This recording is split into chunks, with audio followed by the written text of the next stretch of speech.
கர்த்தரன் மேய்ப்பர இருக்கிறாரே, தாழ்ச்சியடையேன் என்றாரே. அவர் என்னை புல்லுள்ள இடங்களில் மேய்த்து அமர்ந்த தண்ணீராண்ட நடத்துகிறார். அவர் என்னை புல்லுள்ள இடங்களில் மேய்த்து அமர்ந்த தண்ணீராண்ட நடத்துகின்றார். கர்த்தரன் மேய்ப்பர இருக்கிறாரே, தாழ்ச்சியடையேன் என்றாரே. கர்த்தரை தங்களுக்கு தெய்வமாய் கொண்ட ஜனமும் அவர் தமக்கு ஜனங்களாய் தெரிஞ்சு கொண்ட மக்களும் பாக்கியமான மக்கள்.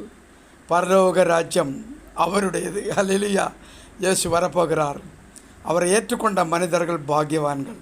உலகத்திலே வாழுகிற மனிதர்களில் பாக்கியமான மக்கள் இயேசுவினை ஏற்றுக்கொண்டு இயேசுவினை விசுவசித்து